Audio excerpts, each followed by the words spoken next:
মায়ার নবী আমার মজলিসের মাঝে বলতেছিলেন, তোমাদের মাঝে এমন কেউ আছো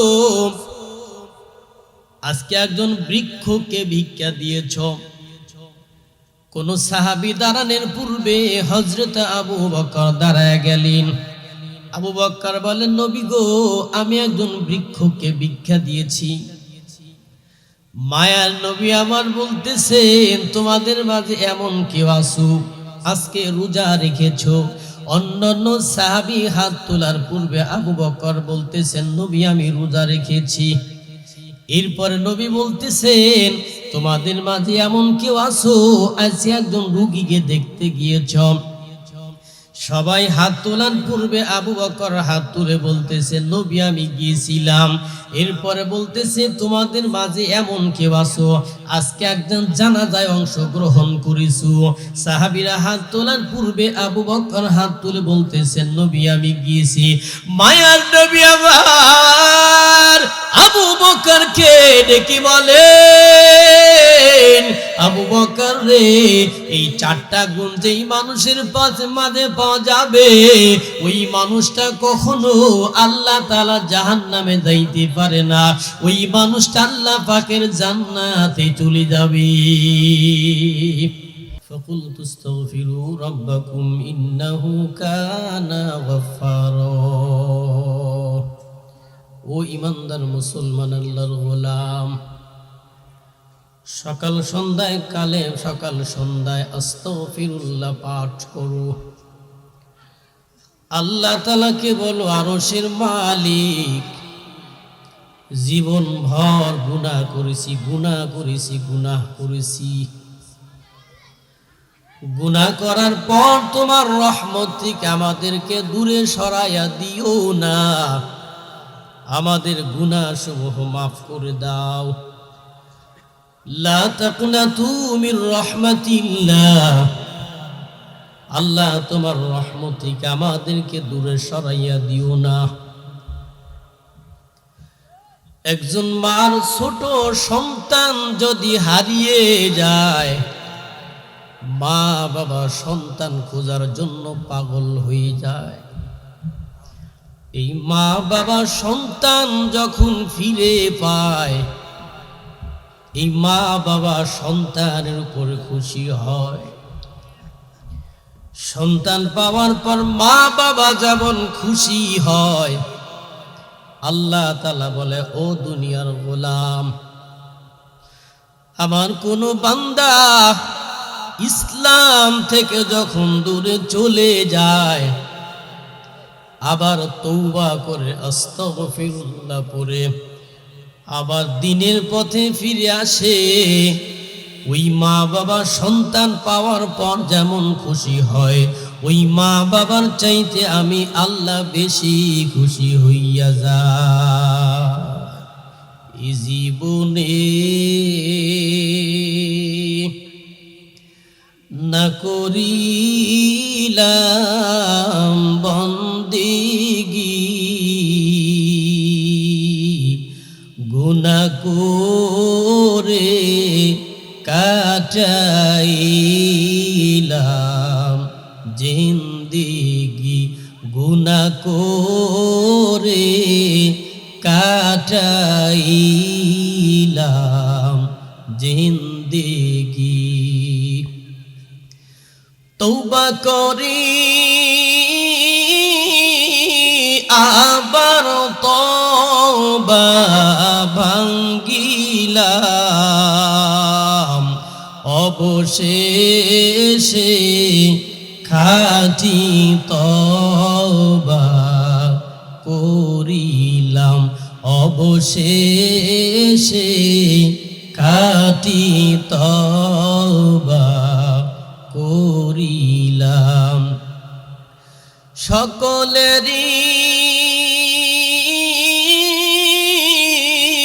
দরজা হতে ফিরিয়া তোমার দরজায় রইলাম বসিয়া। বসিয়া তোমার রোজায় রইলাম বসিয়া। তওবা করলে আল্লাহ গুনাহ মাফ করে। শেরপুরের মুসলমান আস্তাগফিরুল্লাহ পড়তে পারবেন? সকাল সন্ধ্যায় আস্তাগফিরুল্লাহর জিকির করবেন। আস্তাগফিরুল্লাহ, আস্তাগফিরুল্লাহ, আস্তাগফিরুল্লাহ। পারবেন তো ইনশাআল্লাহ? আস্তাগফিরুল্লাহর মাধ্যমে আল্লাহ তাআলা গুনাহ মাফ করবেন। আস্তাগফিরুল্লাহর মাধ্যমে আল্লাহ তাআলা রিজিকে বরকত দান করবেন। একজন গরিব ফজরে নামাজ পড়ে আস্তাগফিরুল্লাহ পড়ে যখন কাজে বের হয়ে যায়, সারাদিন গরিবে মাঠের মাঝে কাজ করে, আর একজন রাস্তায় রিক্সা চালায়, রিক্সাওয়ালা আর একজন মাঠের মধ্যে মাটির কাজ করে। রিক্সাওয়ালা সারাদিন রিক্সা চালায় 500 টাকা হালাল রুজি করে, আর একজন সারাদিন মাটির কাজ করে 500 টাকা হালাল রুজি করে। হালাল টাকা দিয়ে তারা বাজার করে।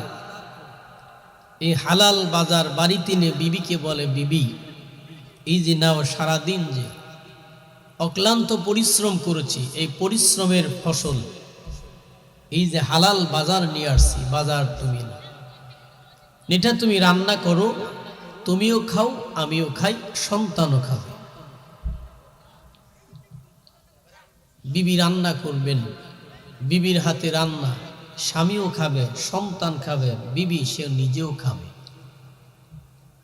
আরেকজন ধনী মানুষ প্রতি মাসে লক্ষ টাকা ইনকাম করে, কোটি টাকা কামায়, বিবির হাতে রান্না পর্যন্ত খাইতে পারে না। বিবি এক বিছানায় ঘুমায়, স্বামী আর এক বিছানায় ঘুমায়। বিবি রাত্রিতে অভ্যাস করে, স্বামী রাত্রিতে ঘুমায়। স্বামী রাত্রিতে অভ্যাস করে, বিবি রাত্রিতে ঘুমায়। গরিবের কোনো টেনশন নাই, গরিব দিনের বেলা কামায়, রাতের বেলা ঠান্ডা মাথায় ঘুমায়। কোটি টাকার মালিক দেখো, অভাব হয় না দূর, গরিব ঘুমায় আরাম করে, মনটা বাহাদুর। ফেরাউনের লাশটা দেখো, মিশর জাদু গড়ে, খায় না পোকা, খায় না মাটি, সবাই ঘৃণা করে। গরিবের কোনো টেনশন নাই, গরিব সারা দিন ভর হালাল উপার্জন করে, রাত্রিতে হালাল খাবার খাইয়া এশা নামাজ পড়া ঘুমায়া যায়। গরিবের কোনো টেনশন নাই, ঠিক কিনা? সকালবেলা গরিব উঠে ফজর নামাজ পড়ে, গরিব যখন আবার মাঠের দিকে যায়, সারাদিন উপার্জন করে হালাল কামায়। আল্লাহ তাআলা বলে, ও গরিবের দল, তোমাদেরকে আমি আল্লাহ তাআলা যদি সম্পদ কম দিয়েছি, আমি আল্লাহ তাআলা তোমাদেরকে মর্যাদা কম দেই নাই।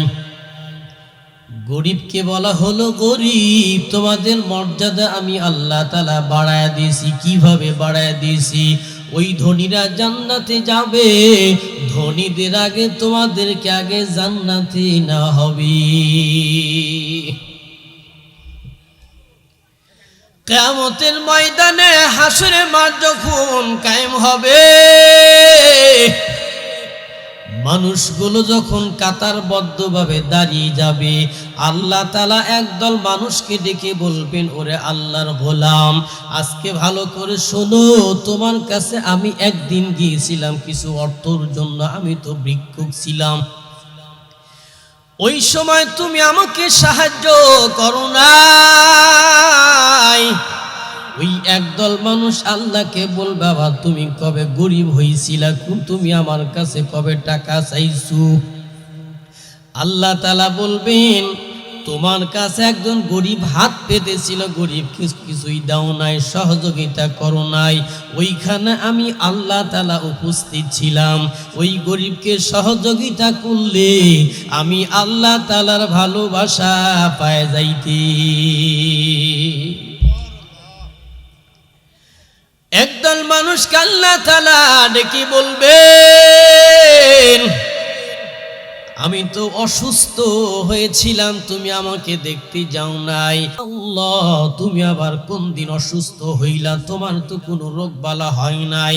আল্লাহ তাআলা ডেকে বলবেন, তোমার পড়শি একজন অসুস্থ ছিল, তাকে যদি তুমি দেখতে যাইতা, ওই জায়গায় তো আমি আল্লাহ তাআলা উপস্থিত ছিলাম। ওকে দেখতে গেলে আমি আল্লাহর ভালোবাসা পায়া যাইতা। বাড়ির পাশে যদি কেউ অসুস্থ হয়, অসুস্থ রোগীকে দেখতে যাবেন।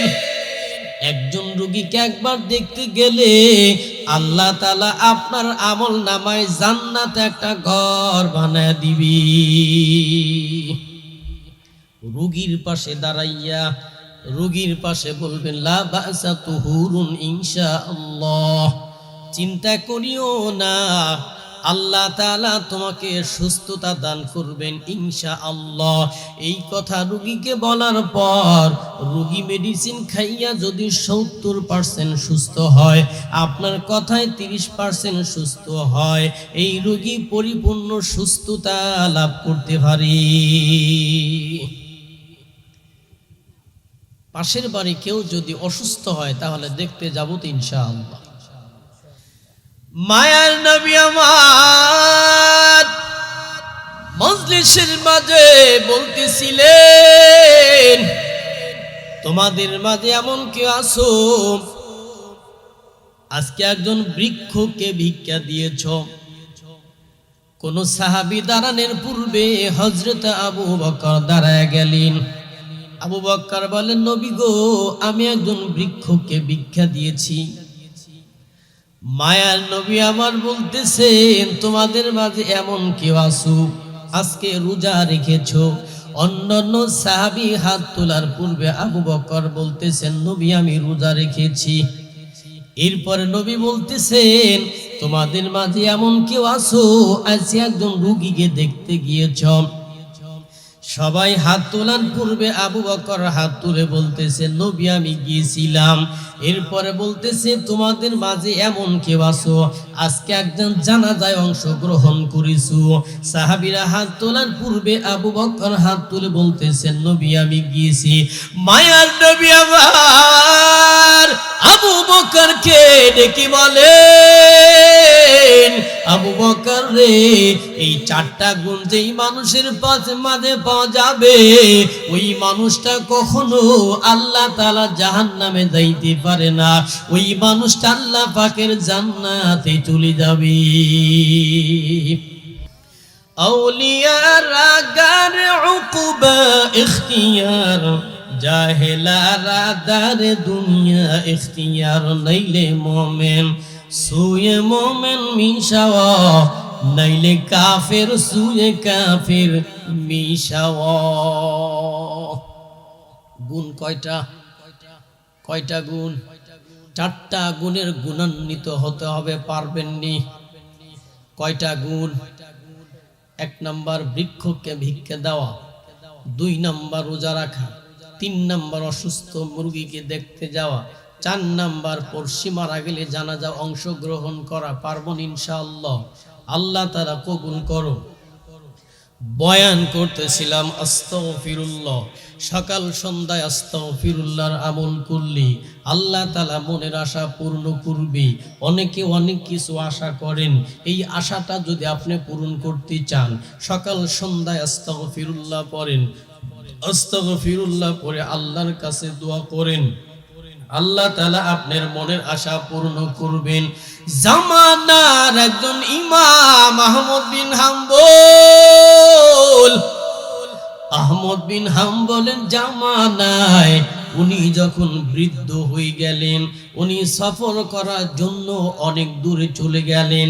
যেই এলাকায় গিয়েছে ওই এলাকার মানুষজন আহমদ বিন হাম্বলকে চিনি না। ইমাম আহমদ বিন হাম্বল একটা মসজিদে ঢুকেছে, মাগরিবের নামাজ আদায় করেছে, এশার নামাজ আদায় করেছে। ইমাম আহমদ বিন হাম্বল বলতেছেন, আমি হলাম একজন মুসাফির, আমাকে মসজিদে থাকার জন্য জায়গা করে দাও। মসজিদের মুয়াজ্জিন বলতেছেন, আমি তো আপনাকে চিনি না, অপরিচিত কোন মানুষ মুসাফির হলেও তাকে থাকতে দেওয়া হবে না, আপনি অন্যত্রে চলে যান। ইমাম আহমদ বিন হাম্বল বলতেছে, মুয়াজ্জিন, আমি একজন মুরব্বী মানুষ, এই মুহূর্তে কোথায় যাবে খান, আমাকে একটু থাকার জায়গা করে দাও। মুয়াজ্জিন বলতেছেন, না, আমরা কোনো মুসাফিরকে থাকতে দিব না, আপনি অন্যত্র চেষ্টা করেন। এইটা বলার পর ইমাম আহমদ বিন হাম্বল মসজিদ থেকে বের হয়ে পাশে একটা মাঠের মধ্যে দাঁড়িয়ে আছে। মুয়াজ্জিন যেন কোথায় গিয়েছে, ওখান থেকে ঘুরে এসে দেখতেছে এই মাঠের মধ্যে এই বৃদ্ধ লোকটা দাঁড়িয়ে আছে। এই বৃদ্ধ লোকটাকে বলতেছে, আমি তো তোমাকে যেতে বলেছিলাম, কেন তুমি যাও নাই? এই বৃদ্ধ লোকটা বলতেছে, মুয়াজ্জিন, আমি কোথায় যাব, আমাকে কোথায় যাওয়ার জায়গা নাই, তুমি যদি পারো তাহলে মসজিদ আমাকে থাকার জন্য জায়গা করে দাও। মুয়াজ্জিন এই বৃদ্ধের প্রতি কোনো মায়া হয় না, এই বৃদ্ধকে একটা ধাক্কা দেয়, মাঠের মধ্যে যখন ফেলে দিল, এই বৃদ্ধ মাঠের মধ্যে যখন পড়ে গেলেন, পড়ে যাবার পর এই বৃদ্ধর হাতের মধ্যে একটু কেটে গেলেন, রক্ত বের হইতেছিলেন।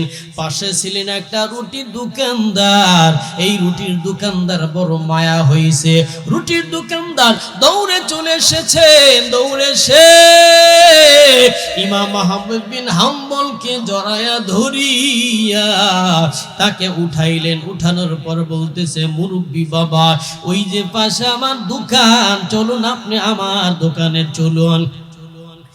ইমাম আহমদ বিন হাম্বলকে লইয়া এই যুবক তার দোকানে নিয়ে যায়। দোকানে নেওয়ার পর তার প্রাথমিক চিকিৎসার ব্যবস্থা করলেন। এরপরে বললেন, এই দোকানের মালিক হলাম আমি, আপনি আমার দোকান থেকে রুটি খাইবেন, রাত্রিতে আপনি আমার এই আরামের বিছানায় ঘুমাইবেন। রুটির দোকানদার ইমাম আহমদ বিন হাম্বলকে রুটি খাইতে দেয়। রুটি খাবার পর বলতেছেন, এই দোকানের পিছনে আমার একটা বিছানা আছে, বিছানার মধ্যে আপনি শুয়ে থাকবেন। আল্লাহর ওলি যারা হয়, আল্লাহর ওলিদের গভীর রাত্রির সময় চোখের ঘুম ভেঙে যায়। আলা ইন্না আউলিয়া আল্লাহ লা খাউফুন আলাইহিম ওয়ালা হুম ইয়াহজানুন।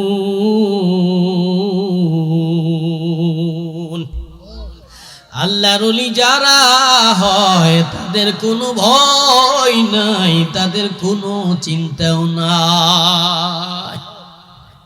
ইমাম আহমদ বিন হাম্বলকে শুইতে দিলি। রাত্র যখন গভীর হয়ে গেল, ইমাম আহমদ বিন হাম্বলের চোখের ঘুম ভেঙে গেল। কেন ঘুম ভেঙে গেল? ইমাম আহমদ বিন হাম্বল তাহাজ্জুদে নামাজ পড়বে। তাহাজ্জুদে নামাজটা আল্লাহ তাআলার কাছে এত দামি। তাহাজ্জুদ নামাজের উসিলায়, তাহাজ্জুদ নামাজের সময় আল্লাহ তাআলার সাথে কথা বলা যায়। আল্লাহ তাআলার সাথে যদি কথা বলতে চাও, গভীর রাতে উঠো, তাহাজ্জুদের সময় উঠো, তাহাজ্জুদে নামাজ পড়িয়া আল্লাহ তাআলার কাছে দুহাত বাড়াইয়া আল্লাহ তাআলাকে বলো, ও আরশের মালিক, আমি হলাম তোমার গোলাম, আমি সারা জীবন অন্যায় করেছি, সারা জীবন গুনাহ করেছি, তাহাজ্জুদে নামাজ পড়ে তোমার দরবারে হাত বাড়াইয়া দিয়েছি। ও আরশের মালিক, আমার জীবনের সব গুনাহ মাফ করে দাও। মায়ার নবীর কাছে একজন সাহাবী আমিরে মুয়াবিয়া, নবীজির একদম কাছের একজন সাহাবী আমিরে মুয়াবিয়া প্রতি রাতে উঠে উঠে তাহাজ্জুদের নামাজ পড়তো। একদিন তাহাজ্জুদের নামাজ কাজা হয়ে গেছে। আমিরে মুয়াবিয়া যখন তাহাজ্জুদের নামাজটা কাজা হয়ে গেল, ওই দিন সকাল বানাইতে ফজরের নামাজটা জামাতে পড়ছেন। ফজরের নামাজ জামাতে পড়িয়া আমির মুয়াবিয়া আল্লাহর কাছে দুহাত বাড়া দিয়া চোখের পানি ছেড়ে ক্রন্দন করতেছে আর আল্লাহকে বলতেছেন, আল্লাহ আমি তো আমির মুয়াবিয়া, আমি কখনো তাহাজ্জুদের নামাজটা কাজা করি নাই, আজকে কেন যেন তাহাজ্জুদের নামাজটা কাজা হইয়া গেল। আমির মুয়াবিয়া আল্লাহ তাআলার কাছে কান্না করলেন। আবার ফজর থেকে যখন জোহরের সময় হয়ে গেল, জোহরের নামাজ পড়িয়া আবার আল্লাহ তাআলার কাছে হাত বাড়াইয়া কান্না করতেছি। জোহরের রক্ত শেষ হয়ে গেল, আবার আসরের সময় চলে আসলো। আসরের নামাজ পড়ে আল্লাহর কাছে আবার হাত বাড়াইয়া কান্না করতেছি। আসর থেকে যখন মাগরিবের সময় চলে আসলো, মাগরিবের নামাজ পড়ে আবার হাত বাড়াইয়া আল্লাহর কাছে কান্না করতেছি। মাগরিব থেকে এশা পর্যন্ত অপেক্ষা করলেন। এশার নামাজ পড়িয়া আবার আল্লাহ তাআলার কাছে হাত বাড়াইয়া কান্না করতেছি। ও আরশের মালিক, আমার কেন জানো তাহাজ্জুদের নামাজ কাজা হয়ে গেল। আল্লাহ আমি তোমার কাছে বলি, এই জন্য তুমি আমাকে ক্ষমা করে দাও। আগামী দিন থেকে যেন আমার তাহাজ্জুদের নামাজ কোনোদিন কাজা না হয়। আমিরে মুয়াবিয়া আল্লাহর কাছে বারবার কাকুতি মিনতি করিয়া যখন তিনি ঘুমাইতে যায়, রাত্র যখন গভীর হইয়া যায়, গভীর রাত্রির সময় আমিরে মুয়াবিয়ার বিছানার পাশে কে যেন দাঁড়াইয়া ডাকতেছি, ও মুয়াবিয়া তুমি ওঠো, তাহাজ্জুদের নামাজের সময় হয়েছে। আমিরে মুয়াবিয়ার চোখের ঘুম ভেঙে গেল।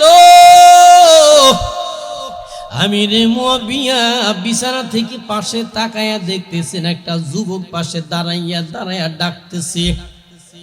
যুবককে বলতেছে, যুবক রে, কে তুমি, তোমার কি পরিচয়, তুমি কেন আমাকে ডাকতে এসেছো? এই যুবক বলতেছেন, আমার পরিচয় তো আপনি জানেন না, আমি কে আপনি তাও চিনেন না, আমি হলাম ইবলিস, শয়তান। শেরপুরের মুসলমান এখন বলবেন, ইবলিস তো হলো মানুষের চির দুশমন, এই ইবলিস কেন আমিরে মুয়াবিয়াকে ডাকলেন? এই প্রশ্নের জবাব হলো, আমিরে মুয়াবিয়া একদিন তাহাজ্জুদের নামাজ কাজা করার পর 5 ওয়াক্ত নামাজ আদায় করে 5 বার আল্লাহর কাছে কান্না করেছিলেন। শয়তান চিন্তা করলেন, আজকেও যদি তাহাজ্জুদের নামাজ কাজা হয়ে যায়, পরের দিন হয়তোবা সারা দিনভর কান্না করবে। চোখের পানি আল্লাহর কাছে অনেক দাম। আল্লাহ তাআলা বলেন, এই পৃথিবীর আমার কাছে মূল্য নাই, কিন্তু আমার বান্দার চোখের পানি আমার কাছে অনেক দামি।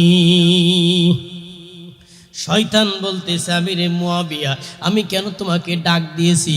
তোমাকে ডাক দেওয়ার পর তাহাজ্জুদ নামাজ পড়েই তো তুমি ঘুমায় যাইবা, আর কোনো ইবাদত করবা না। আর যদি তোমাকে ডাক না দেই, যদি তাহাজ্জুদের নামাজ তোমার কাজা হয়ে যায়, তাহাজ্জুদ নামাজ কাজা হওয়ার পরে তুমি তো সারা দিনভর আল্লাহর কাছে কান্না করবা, আল্লাহ তাআলা তোমার গুনাহসমূহ মাফ করে দিবে। এজন্য আমি তোমাকে ডাক দিয়েছি। ওরে শেরপুরের মুসলমান, সাহাবীদের আমল তোমার আমার আমল। আমিরে মুয়াবিয়া আল্লাহর কাছে কান্না করেছেন, এজন্য আমিরে মুয়াবিয়াকে শয়তান পর্যন্ত ডাক দেয় তাহাজ্জুদের নামাজের জন্য। আর আমাদেরকে শয়তান ডাক দেয় কোনো ইবাদতের জন্য নয়, শয়তান আমাদেরকে ডাক দেয় গভীর ঘুমাইতে। ঠিক কিনা? আস্তাগফিরুল্লাহর এত দাম। ও শেরপুরের মুসলমান, আস্তাগফিরুল্লাহর মাধ্যমে আমার আসমানের আল্লাহকে পাওয়া যায়, জমিনের আল্লাহকে পাওয়া যায়। আস্তাগফিরুল্লাহর মাধ্যমে আল্লাহ তাআলা গুনাহসমূহ মাফ করে দেয়। ইমাম আহমদ বিন হাম্বল বলতেছে, ও রুটির দোকানদার ভাই, তুমি আস্তাগফিরুল্লাহর আমল করে কিছু পাইছো? রুটির দোকানদার বলতেছেন, মুরব্বী বাবা, আমি আস্তাগফিরুল্লাহর আমল করি, আল্লাহর কাছে যা কিছু চাইছি আল্লাহ তাআলা আমাকে তা কিছু দান করেছেন। কতদিন হলো তুমি আমল করো? 25 বছর হয়ে গেল। 25 বছর যাবত এই আমি আমল করতেছি। ইমাম আহমদ বিন হাম্বল বলতেছি, 25 বছর পর্যন্ত তুমি এই আমল করতেছো, তুমি যা চাইছো তাই পাইছো, হ্যাঁ তাহলে এখন কেন আমল করো? রুটির দোকানদার বলতেছেন, ও মুরব্বি বাবাজি, আল্লাহ তাআলার কাছে আমার আর একটা আশা আছে, ওইটা যতক্ষণ পর্যন্ত পূরণ না হবে ততক্ষণ পর্যন্ত আমি আস্তাগফিরুল্লাহর আমল করি যাব। মুরব্বি বলতেছে, দোকানদার ভাই এটা আবার কি, তুমি আমাকে বলো। রুটির দোকানদার বলতেছে, জামানার ইমাম ইমাম আহমদ বিন হাম্বল, উনি নাকি আল্লাহর ওলি, আমার নিজের চোখে তাকে দেখতে চাই, এই জন্য আমি আস্তাগফিরুল্লাহর আমল পড়ি। ওরে শেরপুরের মুসলমান, বয়ান যদি বুঝে থাকেন তাহলে বলুন তো ওই কথার সময় ইমাম আহমদ বিন হাম্বল কোথায় আছে? রুটির দোকানে, রুটির দোকানদারের সামনেই তো ইমাম আহমদ বিন হাম্বল। ইমাম আহমদ বিন হাম্বল রুটির দোকানদারকে বলতেছে, ও রুটির দোকানদার ভাই, 25 বছর পর্যন্ত আমল করতেছো, এতদিন যা চাইছো তা পাইছো, সর্বশেষ যেই চাওয়া ইমাম আহমদ বিন হাম্বলকে দেখতে চাও, তুমি যার সাথে কথা বলতেছো তোমার বাড়ি মেহমান যিনি হয়েছে তিনি তো হলেন জামানার ইমাম ইমাম আহমদ বিন হাম্বল। ওরে শেরপুরের মুসলমান, সকাল সন্ধ্যায় তুমি আমল চালু করে দাও, এরপরে আল্লাহ তাআলার কাছে বলো, আল্লাহ তাআলা তোমার দোয়া কবুল করবে, আল্লাহ তাআলা মনের আশা পূর্ণ করে দিবে। আস্তাগফিরুল্লাহর কত দাম, তওবার কত দাম। আল্লাহ তাআলা নবী মুসা আলাইহিস সালাতু ওয়াস সালাম, ওনার জামানায় প্রায় 40 দিন হলো বৃষ্টি হয় না। মুসা আলাইহিস সালাতু ওয়াস সালাম, ওনার কওমের লোকেরা তো পাগলের মতো হয়ে গেল, 40 দিন যাবত বৃষ্টি হয় না, আসমান থেকে এত রৌদ্র হয়, এই রৌদ্রটা আমরা সহ্য করতে পারি না। এরা সবাই মিলিয়া মুসা নবীর কাছে যায়, মুসা নবীকে বলতেছেন, মুসা নবী আমাদের জন্য আল্লাহর কাছে দোয়া করুন, আল্লাহ তাআলা যেন আমাদের জন্য বৃষ্টির ব্যবস্থা করে দেয়। মুসা আলাইহিস সালাতু ওয়াস সালাম তার কওমের লোকদেরকে বললেন, আগামী কালকে সকালবেলা তোমরা সকলে আসবে, ময়দানে আসার পর দোয়া করব। পরের দিন সকালবেলা সকলেই ময়দানে উপস্থিত হয়ে গেল। ময়দানে উপস্থিত হওয়ার পর মুসা আলাইহিস সালাতু ওয়াস সালাম 70,000 কওমের লোকদেরকে নিয়ে আল্লাহর কাছে দোয়া করলেন। আল্লাহ তাআলা জানায়া দিলেন, ও মুসা আমি তোমার দোয়া কবুল করব, কিন্তু তোমার মজলিসের মাঝে 70,000 মানুষ, এই মানুষগুলোর ভিতরে একজন মানুষ আছে আমি আল্লাহ তাআলা নাফরমানি করেছি, এই নাফরমান বান্দাকে যতক্ষণ পর্যন্ত বের করবি না ততক্ষণ পর্যন্ত তোমার দোয়া কবুল হবে না। মুসা আলাইহিস সালাতু ওয়াস সালাম ময়দানের মাঝে ঘোষণা করে দিলেন, 40 বছর পর্যন্ত কে নাফরমানি করেছো ময়দান থেকে বেরিয়ে যাও, যদি বেরিয়ে না যাও তাহলে তাকে চিহ্নিত করা হবে, তাকে বের করা হবে। আমরা চিহ্নিত করিয়া যদি বের করি তাহলে কিন্তু অপমান হবে, এজন্য কে নাফরমান এখান থেকে বেরিয়ে যাও। আল্লাহ পাকের গোলাম বড় চিন্তায় পড়ে গেলেন, এই মুহূর্তে আমি যদি ময়দান থেকে বেরিয়ে যাই তাহলে সকলে আমাকে চিনতে পারবে, আমি হলাম আল্লাহর নাফরমান একজন বান্দা, আমি তো সমাজে বসবাস করতে পারবো না, সকলের কাছে ঘৃণার পাত্র হয়ে যাব। এরপর আমি যদি বের না হই তাহলে তো আল্লাহ তাআলা ফেরেশতার মাধ্যমে আমাকে চিহ্নিত করবে, আমাকে চিহ্নিত করিয়া এখান থেকে যখন বের করে দিবি, এখান থেকে বের করে দেওয়ার পরেও তো মানুষ আমাকে চিনবে, সমাজের মানুষের কাছে আমি মুখ দেখাইতে পারবো না। সমাজের মানুষের কাছে, পরিবারের কাছে আমি মুখ দেখাইতে পারবো না। আল্লাহ তাআলা নাফরমান বান্দা এবার চিন্তা করলেন আমি কি করব। আল্লাহ পাকে নাফরমান বান্দা একটা সিদ্ধান্ত অটল করলেন। কি সিদ্ধান্ত করলেন? সে বলতেছেন আল্লাহ তো বলেছে লা তাকনাতু মির রাহমাতিল্লাহ, ওরে আল্লাহর গোলাম তোমরা যতই গুনাহ করো না কেন আল্লাহ তাআলা রহমত থেকে নিরাশ হইও না। আল্লাহ তাআলা রহমত থেকে নিরাশ হইতে চাই না। আল্লাহ তাআলার কাছে খাঁটি দিলে তওবা করলেন। আল্লাহ তাআলার কাছে খাঁটি দিলে তওবা করি আল্লাহ তাআলাকে বলতেছেন ও আরশের মালিক তোমার কাছে তওবা করলে তুমি নাকি আল্লাহ মাফ করে দাও। এই মজলিসের মাঝে আমাকে যদি বের করিয়ে দেয় তাহলে আমি বড় লজ্জিত হয়ে যাব। এই মজলিস থেকে তুমি আমাকে বের করে দিও না। আমি তোমার নাফরমান বান্দা, আজকে আমি তোমার কাছে তওবা করলাম। এই তওবার বিনিময় তুমি আমাকে মাফ করে দাও। আল্লাহ তাআলা নাফরমান বান্দা তওবা করেছে।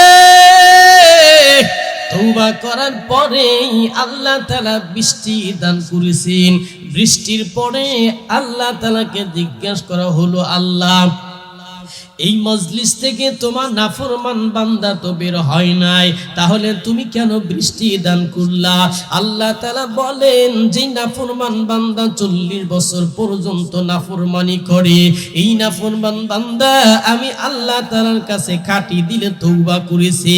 এই তওবার বিনিময় ওই ব্যক্তির উসিলায় আমি আল্লাহ তাআলা বৃষ্টি দান করেছি। এত বড় গুনাহ করার পর আল্লাহর কাছে তওবা করেছে। আল্লাহ তাআলা গুনাহ সমূহ মাফ করে বৃষ্টির ব্যবস্থা করেছে। ওরে শেরপুরের মুসলমান, এত বড় নাফরমানি আমরা করি নাই। যদিও বা আমরা ইবাদত কম করি, জুমার দিনে নামাজ পড়ি, জুমার দিনে যদি নামাজ নাও পড়তে পারি ঈদের দিনে নামাজ পড়ি, ঈদের দিনে যদি বাড়িতে নামাজ নাও পড়তে যাই, শ্বশুর বাড়ি গেলে বড় বিপদে পড়ে যায়। শ্বশুরের নামাজে যায়, আমার শালাও নামাজে যায়, সুমন্দিও নামাজে যায়, ভাইরাও নামাজে যায়। আমি না গেলে কেমন হয়? বিপদে পড়ে হলেও নামাজে যায়, ঠিক কিনা? কোন মুসল্লি হলো জুমার মুসল্লি, বিপদে পড়েও যায়। আবার অনেকে আছে শবে বরাতের মুসল্লি, বিপদে পড়ে যায়। আবার অনেকে আছে লাইলাতুল কদরের মুসল্লি, বিপদে পড়েও যায়। আল্লাহ তাআলার কাছে যেভাবে তুমি যাইবা, যেভাবে তুমি চাইবা, আল্লাহ তাআলা সব গুনাহ মাফ করবে। আল্লাহ তাআলার কাছে তওবা করলে, আল্লাহ তাআলার কাছে আস্তাগফিরুল্লাহ পাঠ করলে আল্লাহ তাআলা জীবনের সব গুনাহগুলো মাফ করে দিবে। আল্লাহ তাআলার কাছে ইসমে আযম পড়লে আল্লাহ তাআলা গুনাহ মাফ করবে। ইসমে আযম হলো আল হাইয়ুল কাইয়ুম। বলেন আল হাইয়ুল কাইয়ুম, আল হাইয়ুল কাইয়ুম, বলেন আল হাইয়ুল কাইয়ুম। ইসমে আযম পরে আল্লাহ তাআলার কাছে দোয়া করলে আল্লাহ তাআলা সে দোয়া কবুল করে। ইসমে আযম পরে মায়ার নবী আমার বদরের যুদ্ধ গিয়েছিলেন। বদরের যুদ্ধে মুসলমানদের সৈন্য সংখ্যা ছিল মাত্র 313 জন, অপরপক্ষে কাফেরদের সৈন্য সংখ্যা ছিল 1000। হাজারের সাথে 313 জন সৈন্য সংখ্যা যুদ্ধ করে কেমনে বিজয় লাভ করবে? আল্লাহ তাআলার পক্ষে ওই দিন সাহায্য করা হয়েছিল। এই বদরের যুদ্ধে মুসলমানরা জয় পেয়েছিল। বদর যুদ্ধে যাওয়ার জন্য একই বাবার দুইটা সন্তান মুআজ আর মুআবিস, এদের বয়স হলো 14 বছর 15 বছর। এরা দুই ভাই আল্লাহর নবীর দরবারে বলতেছে নবী আমাদের দুই ভাইকে আপনি অনুমতি দেন, আমরা দুই ভাই যুদ্ধের ময়দানে যাইতে চাই।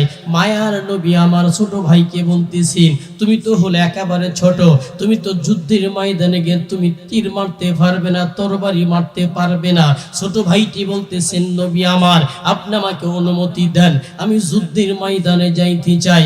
মায়ার নবী আমার দুই ভাইকে যখন অনুমতি দিলেন, এরা দুই ভাই যখন বদরের প্রান্তে চলে গেলেন, বদরের প্রান্তে যখন যুদ্ধ স্টার্ট হয়ে গেল, এমন সময় এই ছোট বাচ্চাটা দৌড়ায় গিয়ে মাঠের এক কিনারায় একজন বৃদ্ধ মানুষ দাঁড়িয়েছে, সে হলেন আব্দুর রহমান ইবনে আউফ, আল্লাহর নবীর সাহাবী। বৃদ্ধকে ডেকে বলতেছেন, চাচা মিয়া, আপনি আমাকে কি দেখাইতে পারেন আমার নবীজির চিরশত্রু আবু জাহাল কোনটা? আবু জাহালকে দেখায়া দেন।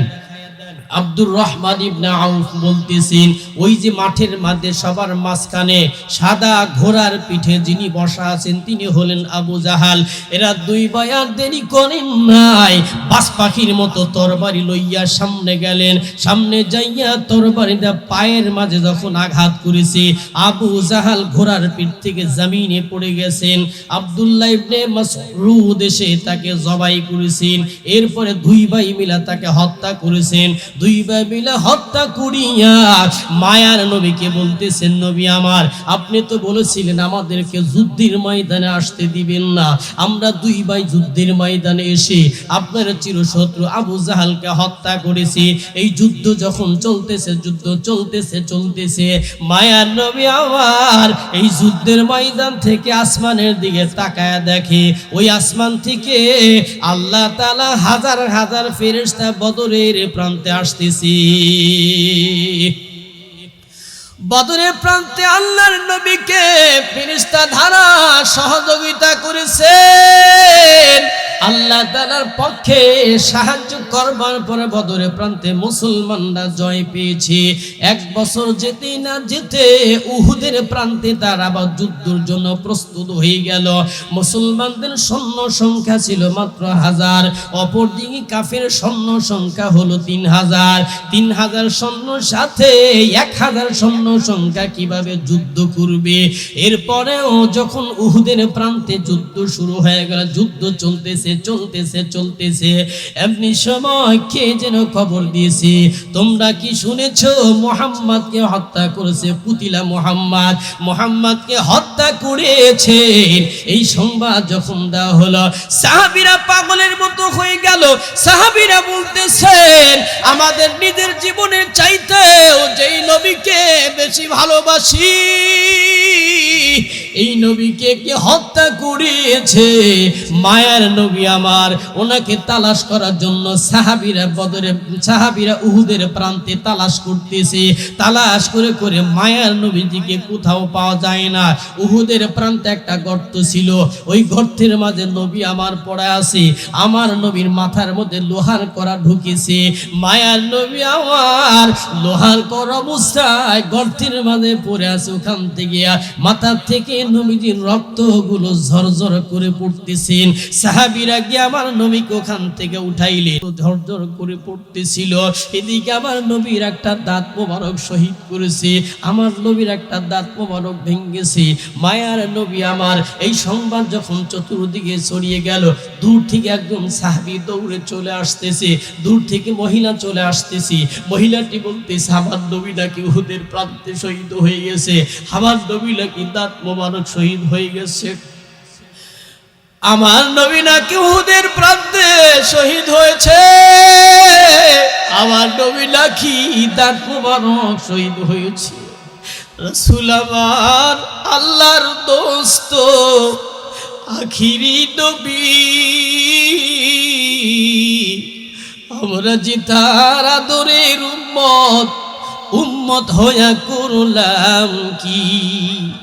মহিলা বলেছে, চাই না তা শুনতে, বলো কেমন আছে আমার দয়ার নবী, আমরা যে তার আদরের উম্মত হইয়া করলাম কি?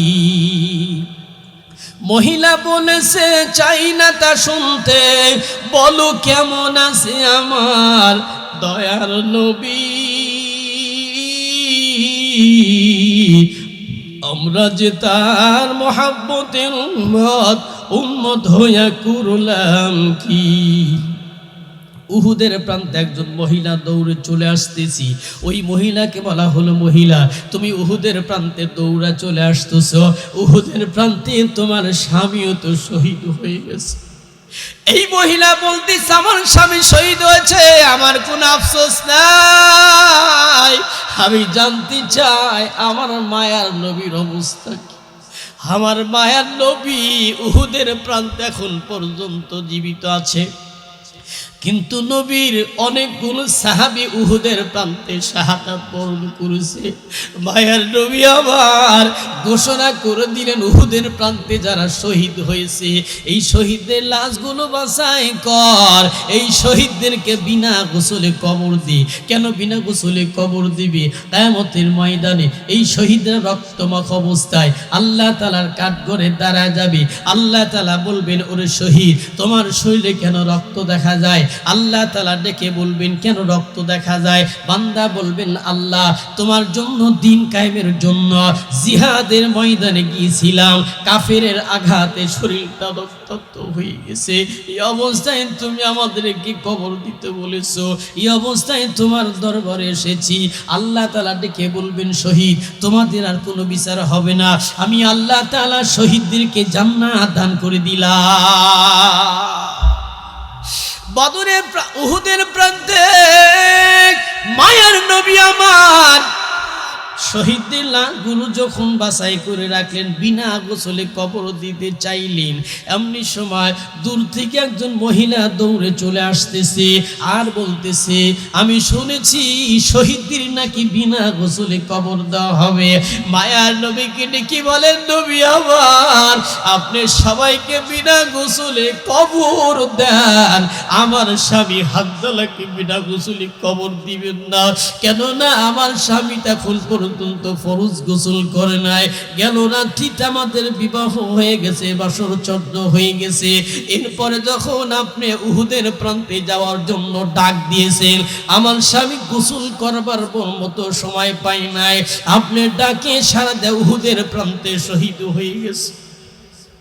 মায়ার নবী আমার ঘোষণা করলেন, তোমরা এখান থেকে হানজালা লাশটা বাছাই করো, হানজালাকে তোমরা গোসল দিয়ে দাও।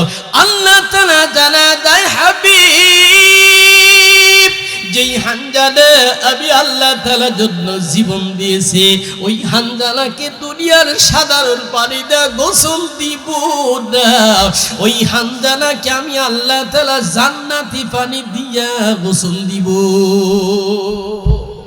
وآخر دعوانا أن الحمد لله رب العالمين. السلام عليكم ورحمة الله وبركاته.